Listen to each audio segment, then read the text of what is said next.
There are people in this world that don't understand English. Safer has more value than the naira.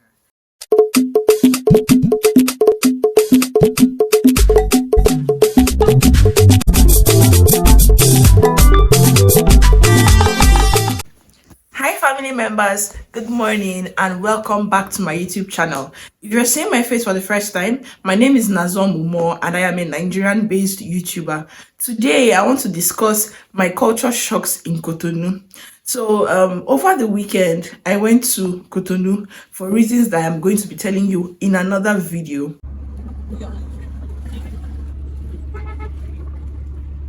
So, we've entered Cotonou. I discovered some things in Cotonou. So let's just go right ahead into this video. So if you do not know, Cotonou is in Benin Republic and it is bordered by Nigeria. From Lagos State, you can go to Cotonou, and Cotonou is between Nigeria and Togo. There's also you can go to Cotonou from you can go to Togo from Cotonou. I think it's a 2 hours, 30 minutes drive to Togo from Cotonou. And from Lagos, Nigeria, it is also a 2 hours, 30 minutes drive from Badagry, Nigeria. My first culture shock in Cotonou is whites.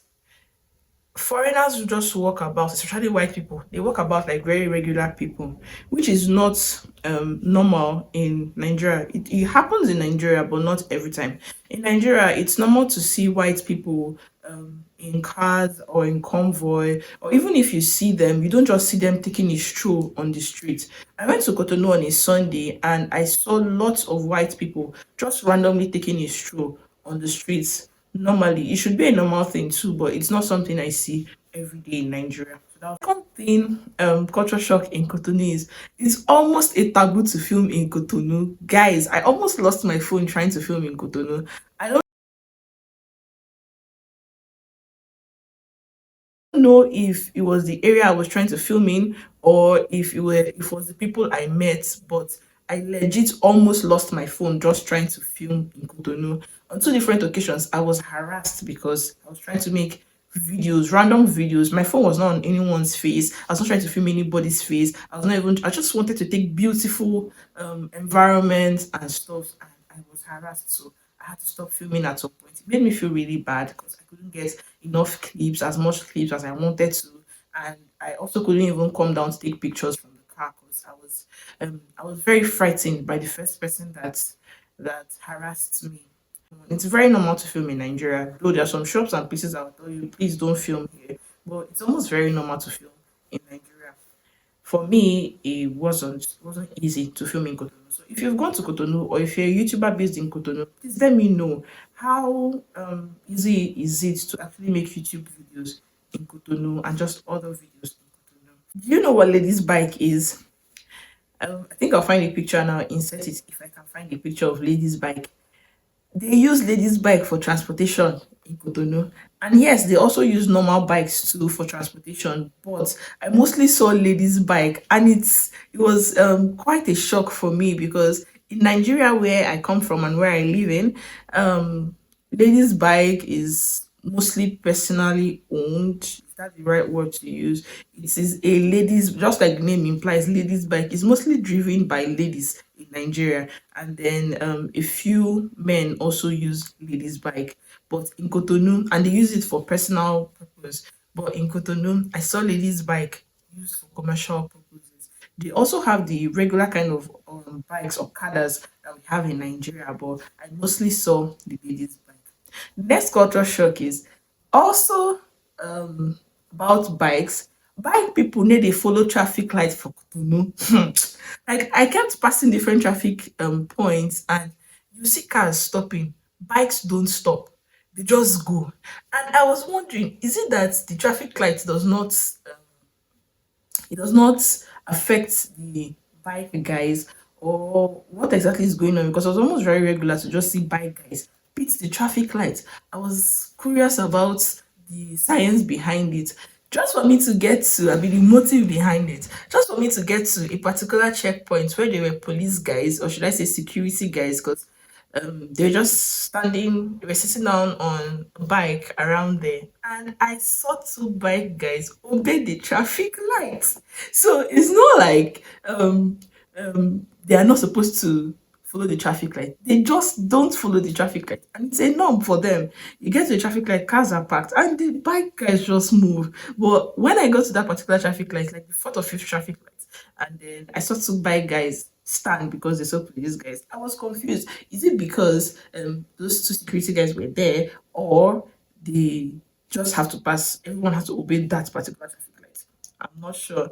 Then again, if you're from Cotonou, please let me know in the comment section. Is this how it truly works? Have you liked this video? Please click on the like button. Don't forget to drop a comment, subscribe, and also share this video. So the next culture shock that I got in Cotonou, it is the exchange rates.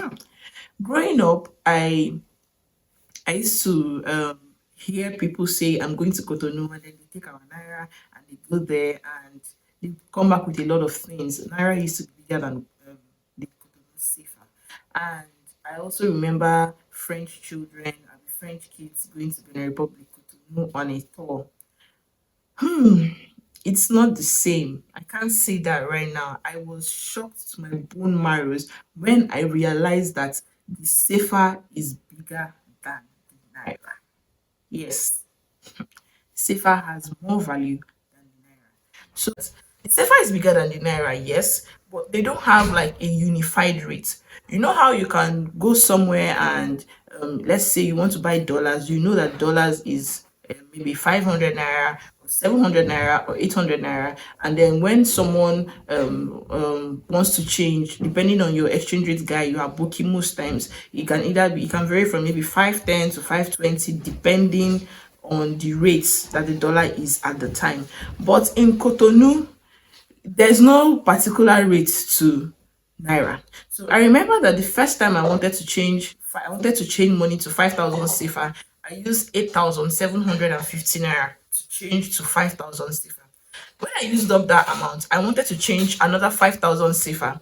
I got it at 10,250 naira from a different person. Then I used that up and wanted to change another 5,000 CFA.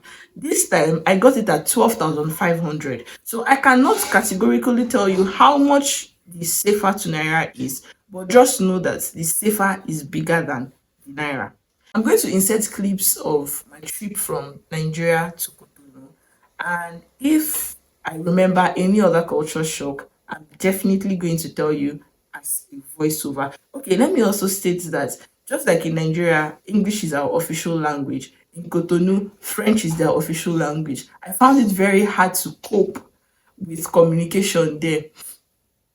I honestly couldn't cope. I knew for a fact that okay, French is the official language before I went there, but I just couldn't comprehend the fact that there are people in this world that don't understand English. Of course, I know that there are people that don't understand English, but I've always just heard that there are people that don't speak English as their official language. But this was my first time actually meeting those kind of people and having issues with communication. So yeah, thank you for watching this video. Just like I said, I'm going to be inserting clips and if there are any more culture shocks that you remember, please don't forget to